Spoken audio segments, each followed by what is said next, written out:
We've accumulated a lot of tools, spare parts, and other equipment over the 7 years we've spent sailing around the world on Starry Horizons. But there is one thing in particular that I think is so important, it's the subject of our next product unboxing and review. So welcome. My name is David from Out Chasing Stars, and I'd like to invite you to sit back, relax, and let's talk boats.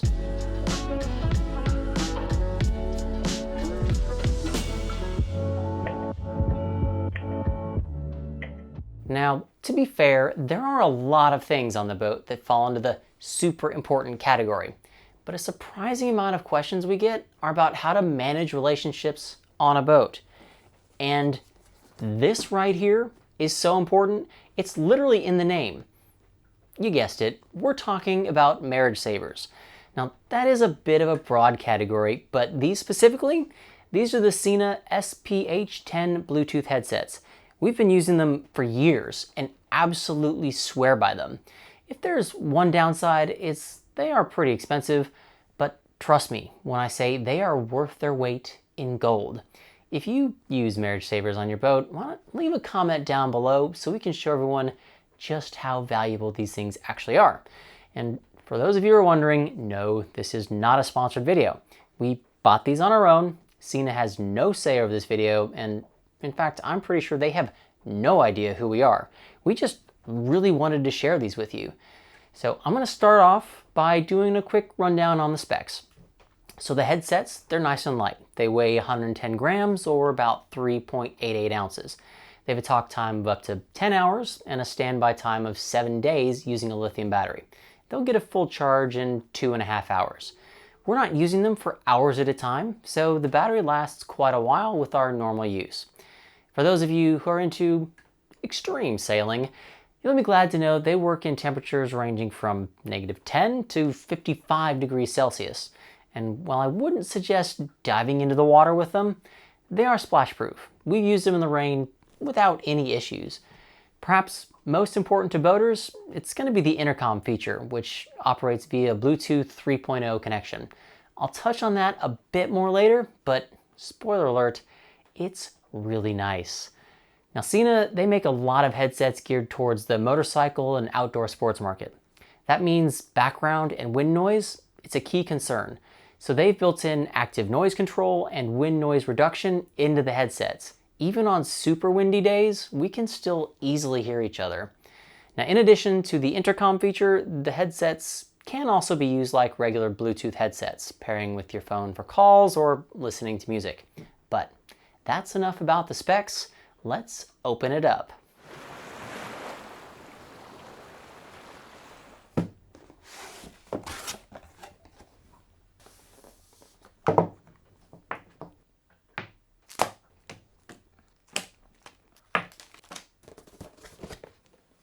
All right, start off, we've got the Bluetooth headset itself. Now you can kind of see the ear pads, they're pretty close together, but there is some play, so you get a nice secure fit when you're actually wearing them. Combine that with how light they are, and we find them to be quite comfortable. Now here on the right ear, you've got an audio jack, kind of on the back side, as well as the USB port, which you can use for power charging, and both of those, they've got nice rubber covers for that splash-proof ability. On the left ear, you've got what SENA calls the jog dial. It's the actual dial right here. You've got the phone button, which is kind of on the back. There's a status LED right above the jog dial. And then there's also the connection for the microphone. Speaking of, we've got two different kinds of microphones. This one is the longer boom mic, and it's intended more for loud environments where you kind of need the mic to be close to your mouth. This one right here, this is the mini microphone, and as you can probably guess, it's intended more for quieter environments. We didn't actually get this one with our current headsets, but I've been testing it for a while, and even though the mic is further from our mouth, the active noise control and wind noise reduction works so well that we haven't had any issues being able to hear each other, which is good because one of our gripes in the past has been that the long boom mic makes the headset a bit harder to store. Guess we don't have to worry about that anymore. There are also quick start guides included in French, English, German, Spanish, and Italian Then there's also a quick reference and quick note guide. But if you want the full user guide, you're going to need to go download it off the SENA website. So I'll put a link to that down in the video description. Now for all the extra goodies, we've got some wind covers for both the boom and the mini mics. Now it's probably a bit hard to see, but they are actually different sizes. So you'll need to make sure you've got the right one for each mic. Now there are spare foam ear pads. So if you want, you've got backups for that. And there's even rubber ear pads, which you can swap out instead.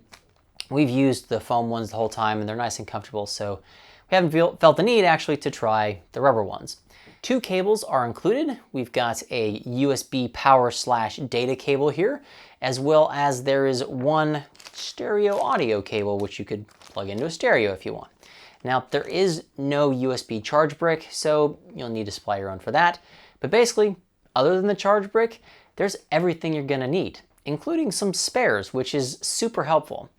Okay, I'm gonna get this all cleaned up, and then let's talk about how to operate the headsets and how we use them on the boat.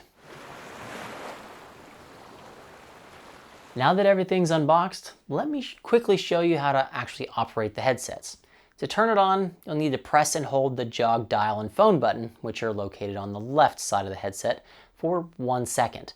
The blue LED will turn on, and you'll hear some fancy beeps. To turn it off, it's just a single press of the jog dial and phone buttons at the same time. And even then, it's nice enough to say goodbye. Controlling the volume is very easy. You simply rotate the jog dial. The headset can be quite loud, so I've never actually had any trouble hearing Amy over even some pretty insane wind noise. There's a whole lot of information in the owner's manual about how to pair the headsets to various devices and all their functions, but I just want to focus on the intercom mode and pairing to another headset. To activate intercom mode, both headsets need to be turned on, and then both headsets need to press and hold the jog dial for 5 seconds. When this happens, the LED turns red, and you'll hear more musical beeps and a voice saying, "Intercom pairing." When both headsets are at this point, one of the headsets needs to do a single tap of the jog dial. It doesn't matter which headset, but only one of them needs to do it. The headsets should then automatically connect. If you want, you can pair up to 4 headsets together by repeating this process. So if you've got multiple crew and you all want to talk to each other, that's an option. Now, we've talked about how to get into intercom mode, but what exactly is it? It's just like being on a phone call with another person who has the other headset, but you don't need a cellular connection, which is important in all those remote places we want to visit. You can have a regular inside voice level conversation, unlike, say, a VHF radio where everyone has to wait their turn or get stepped on. But perhaps the most impressive feature of the intercom mode is that it works at a distance of up to 900 meters. That's almost 3,000 feet. I'm willing to take a guess and say that that should work just fine for all the boaters who are watching this video. We've never had the headsets accidentally disconnect from each other, even if one of us is deep inside the boat. Now, as for why we use them, I think almost any boater would agree that some of the most stressful situations you face are when you're anchoring, or even worse, coming into a dock. Sailing's the easy part. There aren't many things to hit out on the water, but when you're anchoring, there's other boats around you need to make sure you avoid, and you have to be sure you don't end up too close to them. And docks, well, they have a very annoying habit of causing damage to boats that hit them hard. Though I suppose that's not really their fault.